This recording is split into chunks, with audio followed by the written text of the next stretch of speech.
Welcome to all in next fame by self Rakesh Kumar Chauhan. और आज हम डिस्कस करेंगे डाइजेस्टिव सिस्टम को। डाइजेस्टिव सिस्टम का टॉपिक एग्जाम के लिए बहुत ही इंपॉर्टेंट है। और अब हम नेक्स्ट फेम पर जूलॉजी के टॉपिक को पढ़ रहे हैं। और जूलॉजी में हमारा आज का टॉपिक है डाइजेस्टिव सिस्टम।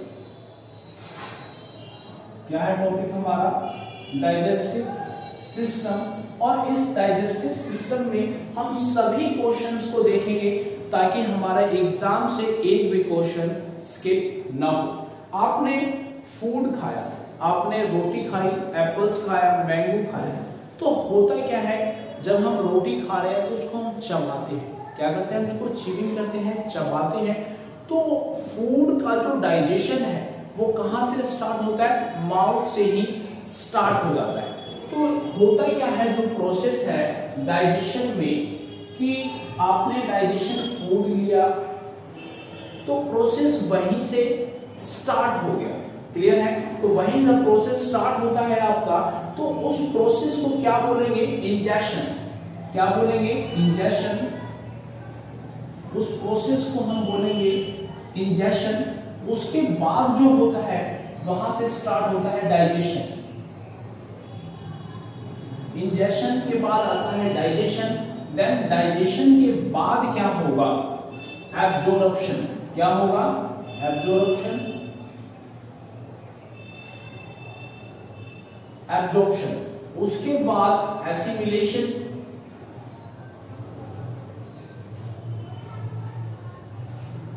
एसिमिलेशन। देन होता है इगेशन।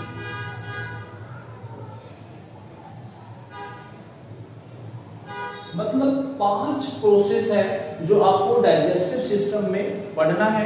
फर्स्ट क्या है? Injection. Second one is digestion. Third one is absorption. Fourth assimilation and fifth है इगेशन। ये पांचों टॉपिक जो रिक्वायर्ड है आपके डाइजेस्टिव सिस्टम में, मैं इन सभी को क्लियरली आपको समझाऊंगा। तो फर्स्ट है हमारा इंजेक्शन, जिसको हमने खाना खाया, फूड खाया। तो फूड खाने के बाद हमने माउथ में है, अब वहां पर क्या होता है? दांत से उसको काट रहे हैं, चबा रहे हैं। और टंग का काम क्या होता है? टंग उसको मिक्सअप करता है। टंग मिक्सअप करता है और मिक्सअप करने के लिए आपके माउथ में एक सलाइवरी ग्लैंड होता है। ये आपका जो माउथ है, यहां पर ये देख पा रहे होंगे ये पोर्शन, इसको बोलते हैं सलाइवरी ग्लैंड। क्या है ये? Salivary gland. और ये सलाइवरी ग्लैंड सलाइवा प्रोड्यूस करता है। क्या प्रोड्यूस करता है? Salivary gland saliva. Salivary gland जो है वो सलाइवा प्रोड्यूस करता है।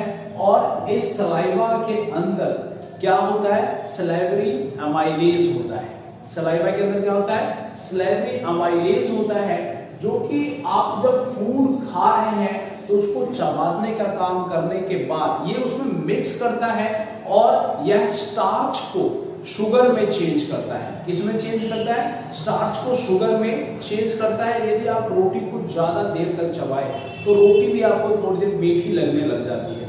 तो इसका काम क्या है? सलाइवरी ग्लैंड का सलाइवरी अमाइलेज को प्रोड्यूस करना, जो आप हिंदी में इसको लार भी कहते हैं, वो क्या होता है? Salivary amylase. क्लियर है? तो माउथ से फूड का डाइजेशन यहीं से स्टार्ट हुआ, माउथ में ही सलाइवरी अमाइलेज के द्वारा, और यहीं से फूड छोटे छोटे टुकड़ों में बढ़ता है।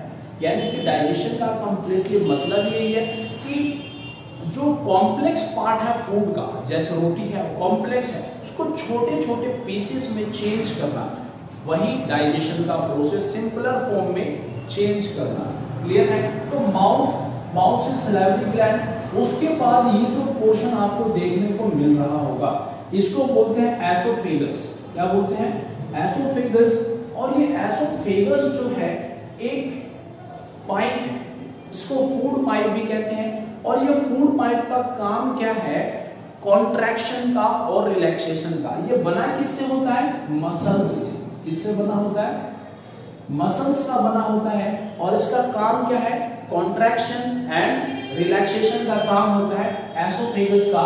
और ये एसोफेगस कहां पर पहुंचता है, उसके बाद अमाशय के अंदर यानी कि स्टोमक में आता है। कहां आता है? स्टोमक में आपका फूड आया।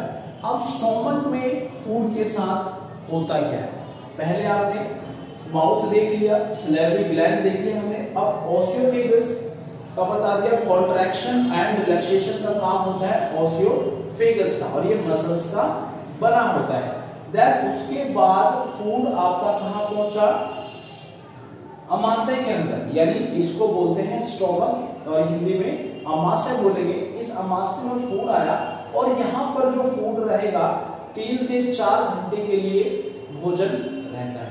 कितने घंटे के लिए? 3 से 4 घंटे के लिए भोजन इसके अंदर रहेगा अमाशय में। अब अमाशय में होता क्या है? इस साइडों में रिंग लाइक संरचनाएं होती है, रिंग्स जैसे बने होते हैं, जो फूड को रोकती है कुछ टाइम के लिए, 3-4 घंटे के लिए रोकेगी, उसके बाद आगे बढ़ाता है। तो डाइजेशन कहां से स्टार्ट? डाइजेशन यहीं से स्टार्ट होता है। अब यहाँ पर फूड का डाइजेशन होना और स्टार्ट होता है। तो अमाशय के अंदर स्टोमक में प्रोड्यूस क्या होता है वह आपके लिए इंपॉर्टेंट है। आप फिगर्स देख रहे हैं, तो स्टोमक में क्या प्रोड्यूस होगा? स्टोमक के अंदर क्या प्रोड्यूस होता है? HCl। यूं कहूं पहले गैस्ट्रिक जूस बोल सकते हैं इसको, गैस्ट्रिक जूस। स्टोमक के अंदर गैस्ट्रिक जूस प्रोड्यूस होता है। क्या होता है? Gastric juice. और इस गैस्ट्रिक जूस के अंदर होता क्या है वह आपके लिए इंपॉर्टेंट है। तो पहला होगा HCl। क्या होता है? HCl यानी कि हाइड्रोक्लोरिक एसिड। HCl को बोलते हैं हाइड्रोक्लोरिक एसिड। सेकंड इसके अंदर जो पाया जाता है वो होगा पेप्सिन। क्या होगा? पेप्सिन। और थर्ड होता है इसमें म्यूकस। म्यूकस थर्ड क्या होगा? Mucus, pepsin, HCl, mucus. अब इनका काम क्या है? HCl फूड को एसिडिक मीडिया प्रोवाइड करता है। क्या करता है? एसिडिक मीडिया प्रोवाइड करता है। और HCl जो है बैक्टीरिया, आपने फूड खाया उसमें बैक्टीरिया हो सकते हैं, वायरस हो सकता है, तो ये उन सभी को क्या करता है? किल कर देता है, यानी कि उनको मार देता है, खत्म कर देता है। और कैसा मीडिया प्रोवाइड करता है? एसिडिक मीडिया प्रोवाइड करेगा HCl। देन पेप्सिन का काम क्या है? ये पेप्सिन जो है क्या करेगा? प्रोटीन को डाइजेस्ट करेगा। किसको? प्रोटीन। और प्रोटीन से एक क्वेश्चन आपको बताता हूं कि प्रोटीन को क्या कहते हैं। तो एग्जाम में क्वेश्चन आ जाए कि बिल्डिंग ब्लॉक एलिमेंट किसको बोलते हैं, तो वहां पर आपको माइटोकॉन्ड्रिया दे दिया, लिपिड दे दिया, प्रोटीन दे दिया, फैट दे दिया, तो राइट आंसर क्या होगा? प्रोटीन होगा। प्रोटीन को बिल्डिंग ब्लॉक एलिमेंट बोलते हैं। और थर्ड वन है म्यूकस। म्यूकस क्या करता है? अब ये HCl क्या है? कंसंट्रेटेड है। तो म्यूकस क्या करता है? अमाशय जो ये आपके पास स्टोमक है, इसके सरफेस को बचाता है कोरेसिव वंश खराब होने से, मतलब कटने बटने से बचाता है, छालों से बचाता है। तो कौन बचाता है? ये म्यूकस बचाता है अमाशय को, स्टोमक। यह आपको याद रखना है। अब स्टोमक में 3 से 4 घंटे के लिए फूड रहा, उसके बाद फूड कहां आता है? आपका स्मॉल इंटेस्टाइन। स्मॉल इंटेस्टाइन में फूड आया, बट उससे पहले हमें यह जान लेना होगा कि लीवर और ये जो आपके पास गॉल ब्लैडर, आप लीवर देख रहे होंगे क्लियरली, तो लीवर और गॉल ब्लैडर का काम क्या है? लीवर, गॉल ब्लैडर का वर्क, और साथ ही यह आपके पास है पैनक्रियास। पैनक्रियास, तो लीवर, गॉल ब्लैडर और पैनक्रियास का काम क्या होता है? तो लीवर क्या करता है? एक बाइल जूस प्रोड्यूस करता है। क्या करता है? लीवर बाइल जूस प्रोड्यूस करता है, ये याद रखना है। लीवर क्या करेगा? बाइल जूस प्रोड्यूस करता है। और इस बाइल जूस का काम क्या होता है? बाइल जूस जो है बेसिक मीडिया प्रोवाइड करता है। यहां तक आया फूड, अभी एसिडिक मीडिया में आया, एसिड है तो एसिड को न्यूट्रलाइज भी करना पड़ेगा। अगर न्यूट्रलाइजेशन नहीं होगा तो वर्क भी आगे नहीं होगा। तो ये जो लीवर है वो बाइल जूस प्रोड्यूस करता है और ये बाइल जूस कहां स्टोर होता है? गॉल ब्लैडर में। कहां स्टोर होगा? गॉल ब्लैडर में। और गॉल ब्लैडर से इसका जो सिक्रीशन है वो कहां होता है? डायरेक्टली स्मॉल इंटेस्टाइन में। कहां होगा? स्मॉल इंटेस्टाइन में। और आपको यहां से एक क्वेश्चन याद रखना है, लीवर से क्वेश्चन आ जाता है कि लीवर हमारी बॉडी का सबसे बड़ा ग्लैंड कौन सा होता है? तो राइट आंसर क्या होगा? लीवर। ये याद रखना है, बॉडी का सबसे बड़ा ग्लैंड होता है लीवर। और सबसे बड़ा ऑर्गन क्या होता है हमारी बॉडी का? तो वहां पर आंसर हो जाएगा आपके लिए स्किन। हमारी बॉडी का सबसे बड़ा ऑर्गन है स्किन और सबसे बड़ा जो ग्लैंड होगा वो आंसर होगा वहां पर लीवर। क्लियर है? तो हम लीवर प्रोड्यूस किया बाइल जूस और बाइल जूस का काम है बेसिक मीडिया प्रोवाइड करना। देन उसके बाद बाइल जूस स्टोर कहां होता है? गॉल ब्लैडर में। और गॉल ब्लैडर जो होता है डिमांड के हिसाब से यहां पर अपना बाइल जूस को स्मॉल इंटेस्टाइन में भेजता है। क्लियर है यहां तक? नेक्स्ट आपके पास है पैनक्रियास। पैनक्रियास बहुत ही इंपॉर्टेंट है क्योंकि पैनक्रियास जो है काम क्या करता है? अब प्रोटीन यहां डाइजेस्ट हुआ इस स्टोमक के अंदर, तो पैनक्रियास करेगा उसको समझना होगा। और पैनक्रियास के फंक्शंस हम देखते हैं, आप नोट कर दीजिए यहां से। और आपको मेनली जो याद रखना ही है वो क्या रखना है यहां से? लीवर के बारे में, कि लीवर जो है बॉडी का सबसे बड़ा ग्लैंड होता है। अब हम बात कर रहे थे पैनक्रियास की।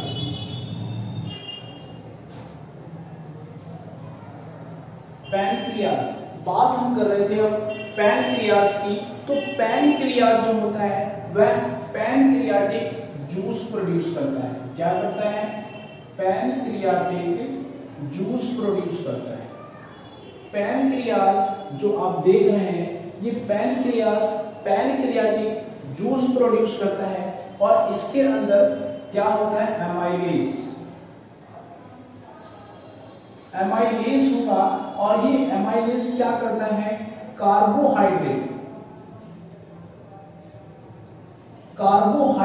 को ग्लूकोज में कन्वर्ट करता है। किसमें कन्वर्ट करेगा? कार्बोहाइड्रेट को। एमाइलेज जो एंजाइम है और ये प्रोड्यूस होता है यहाँ पर पैनक्रियाटिक जूस में पैनक्रियास के द्वारा, और ये कार्बोहाइड्रेट को ग्लूकोज में कन्वर्ट करेगा। साथ ही यह प्रोड्यूस करता है ट्रिप्सिन। क्या? ट्रिप्सिन। अब ये ट्रिप्सिन का काम क्या है? प्रोटीन को किसमें कन्वर्ट करना? Amino acid. अमीनो एसिड में ट्रिप्सिन कन्वर्ट करता है प्रोटीन को। साथ ही यहां से एक एंजाइम और प्रोड्यूस होगा और वह है लाइपेज। क्या है? लाइपेज। अब ये लाइपेज क्या करता है? फैट को फैटी एसिड में चेंज करता है। किसमें चेंज करेगा? फैट को फैटी एसिड में चेंज कौन करता है? कन्वर्ट कौन करता है? तो लाइपेज एंजाइम। एंजाइम से आपको याद रखना है कि एंजाइम को बायोकैटालिस्ट कहते हैं। अभी कैटालिस्ट होता क्या है? कैटालिस्ट का मतलब होता है कि जो रेट ऑफ रिएक्शंस को बढ़ा दे, रेट ऑफ रिएक्शन को एनहांस कर दे, उसे कहते हैं कैटालिस्ट। और ये बायो फंक्शंस में वर्क करते हैं, तो इसलिए इन सभी को बोलते हैं बायो कैटालिस्ट। तो पैनक्रियास जो है वो पैनक्रियाटिक जूस प्रोड्यूस करता है। वहीं स्टोमक जो था आपका, स्टोमक क्या करता था? गैस्ट्रिक जूस प्रोड्यूस करता था। और उस गैस्ट्रिक जूस में क्या होता था? HCl होता था, म्यूकस था और साथ ही वहां पर पेप्सिन था। बट पैनक्रियाटिक जूस प्रोड्यूस करता है और यहाँ आपको क्या मिला? एमाइलेज जो कार्बोहाइड्रेट को ग्लूकोज में और ट्रिप्सिन प्रोटीन को अमीनो एसिड, देन उसके बाद लाइपेज फैट को फैटी एसिड में कन्वर्ट करता है। एक क्वेश्चन आपके लिए और है कि एमिनो एसिड किसकी यूनिट कही जाएगी या फिर किसके कन्वर्जन के बाद बनता है, ये क्वेश्चन पूछ लेते हैं तो वहां पर आंसर होगा प्रोटीन को। प्रोटीन का कन्वर्जन किसमें होता है, एमिनो एसिड।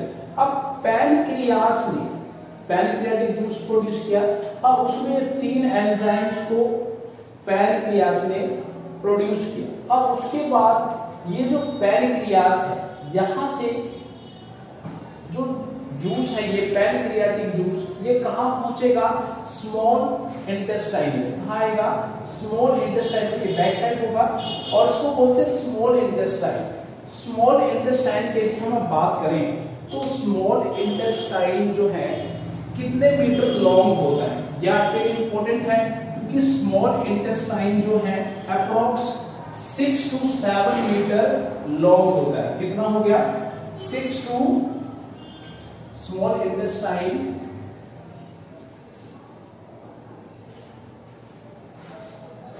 इंटेस्टाइन जो है वो 6 to 7 मीटर, कितना, 6 to 7 मीटर लॉन्ग होता है।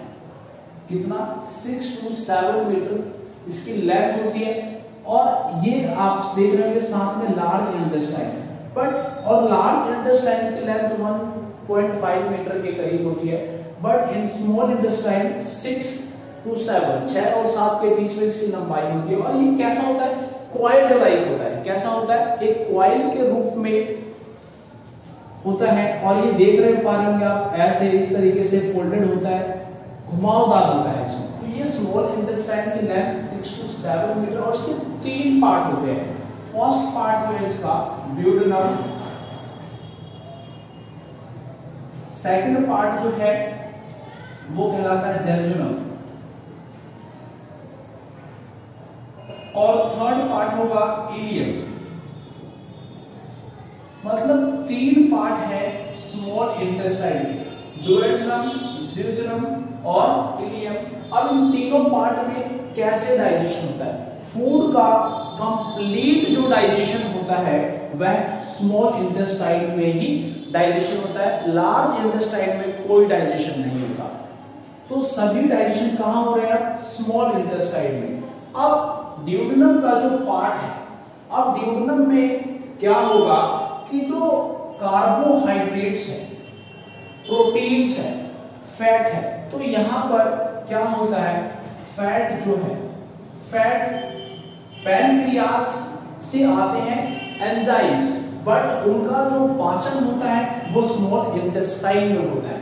तो फैट किस में कन्वर्ट होता है, फैटी एसिड में। किस में कन्वर्ट हुआ, फैटी एसिड में। और यहां पर एंजाइम कौन सा लगा, लाइपेज। यह आपको याद रखना है, लाइपेज एंजाइम के कारण फैटी एसिड में चेंज होता है।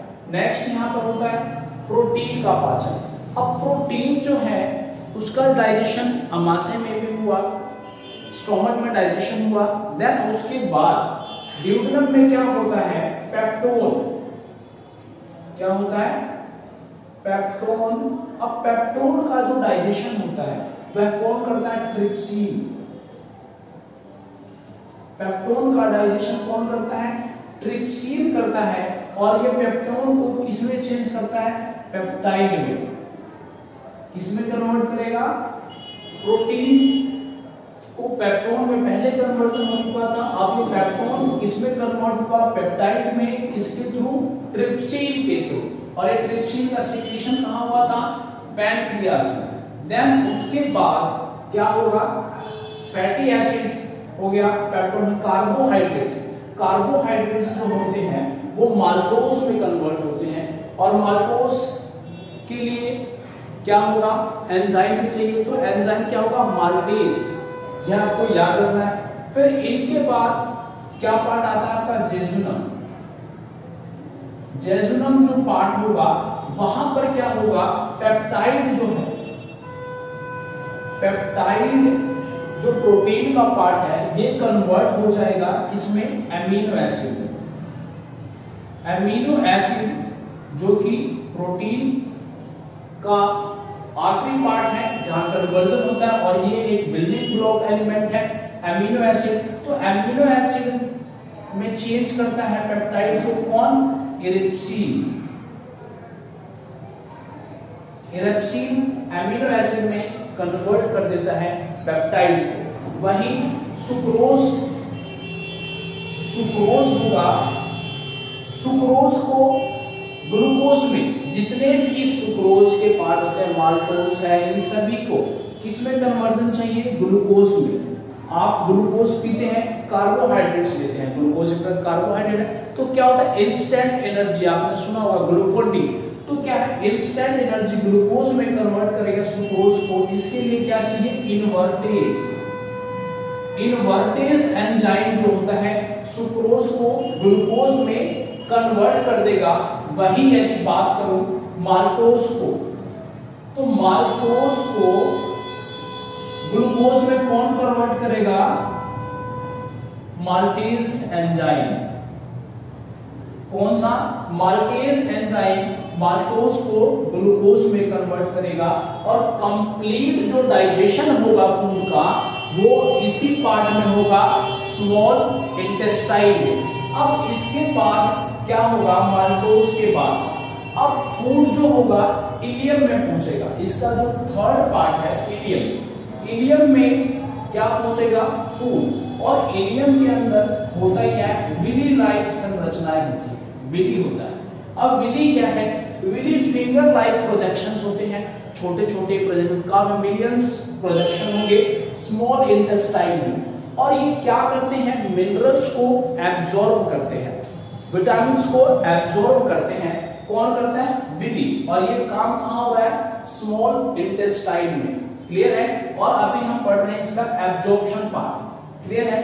तो ये विली क्या करता है? फूड के विटामिन मिनरल्स जो हमारे रिक्वायरमेंट की है उन सभी को एब्जॉर्ब करता है। क्लियर है? विली ने ऑब्जर्व किया। और विली एक फिंगर लाइक संरचनाएं होती हैं जो कि स्मॉल इंटेस्टाइन में पाया जाता है। उसके बाद स्मॉल इंटेस्टाइन से जो फूड होगा वो लार्ज इंटेस्टाइन, ये लार्ज इंटेस्टाइन है, और लार्ज इंटेस्टाइन की जो लेंथ होती है 1.5 मीटर के अप्रोक्स होती है। अब इसको 1.5 मीटर ये है और ये 6 से 7 मीटर है, तो उसको हम बोलते हैं स्मॉल, इसको बोलते हैं लार्ज, क्योंकि इसकी जो इंटेस्टाइन है, लार्ज इंटेस्टाइन, ये जो पार्ट है ये काफी, इसमें आप देख रहे बिगर पार्ट है, ये स्मॉल इसकी लेंथ है, बट इसका जो मोटाई है वो काफी ज्यादा होती है। यूं कहें ये काफी बड़ा एरिया कवर करता है। और ये छोटे बिल्कुल पतली सी संरचनाएं होती हैं इसकी स्मॉल इंटेस्टाइन, इसलिए इसको स्मॉल बोलते हैं और इसको लार्ज बोलते हैं, मोटी संरचनाएं। और ये काम क्या करता है? Large intestine, large intestine food में जो वाटर बच गया, वाटर बचा, उसको एब्जॉर्ब कर लेगा। और इसका कोई काम नहीं है लार्ज इंटेस्टाइन का, ओनली एब्जॉर्ब करता है वाटर को। तो एसिमिलेशन की अब बात हो रही है। एसिमिलेशन क्या होता है? मिलाना, मिक्सअप हो चुका, जितना भी मिक्सअप हुआ फूड, अब जितनी हमारे को रिक्वायरमेंट थी उसने हमारी बॉडी ने एब्जॉर्ब किया। और एब्जॉर्ब करने के बाद जो ये विली था, विली क्या करता है?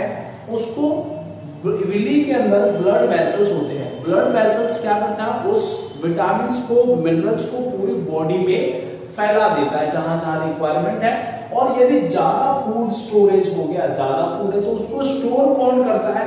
यह भी इंपॉर्टेंट होगा।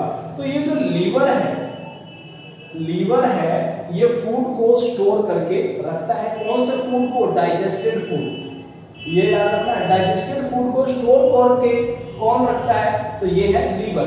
कई बार आप फास्ट करते हैं तो आपको एनर्जी कहां से मिलती है? इसी लीवर के, वो जो उसने फूड को स्टोर करके रखा है, तो वहां से एनर्जी हमें मिलती है। तो हम अब लार्ज इंटेस्टाइन की बात कर रहे हैं। तो लार्ज इंटेस्टाइन का काम क्या है? कि फूड को स्टोर करके जो रखा था अनडाइजेस्टेड फूड, उसको अब हमने बाहर करना है। क्लियर है? बाहर करना है। और जितना फूड था स्टोर किया, विली ने विटामिन मिनरल्स और विली ने ब्लड वेसल्स के थ्रू बॉडी तक पहुंचा दिया। अब अनडाइजेस्टेड फूड कहां आएगा?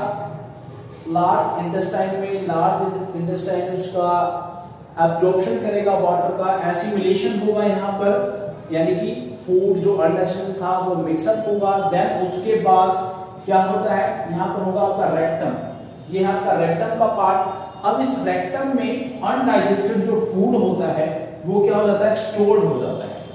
रेक्टम में अनडाइजेस्टेड फूड स्टोर्ड होता है, और वो फूड जब आप अनडाइजेस्टेड है वॉशरूम जाए, बाथरूम जाते हैं, तो वो एनस के थ्रू जो अनडाइजेस्टेड फूड है वो बाहर हो जाता है, और इसको बोलते हैं ईगेशन। क्या बोलते हैं इसको, ईगेशन। तो ईगेशन हो जाता है फूड का, जो अनडाइजेशन था वो एनस के थ्रू हो जाता है। सो गाइस, ये था आपका डाइजेस्टिव सिस्टम का कंप्लीटली पार्ट, और यहां से आपने क्वेश्चंस बहुत सारे हैं जो आपने याद रखना है। होप सो कि आपको समझ में आया होगा कि डाइजेस्टिव सिस्टम कैसे वर्क करता है। Thank you very much. यदि आपको वीडियो अच्छी लगी, समझ में आ रहा है, तो आप नेक्स्ट टाइम चैनल को लाइक कीजिए, शेयर कीजिए, सब्सक्राइब कीजिए। Thank you very much.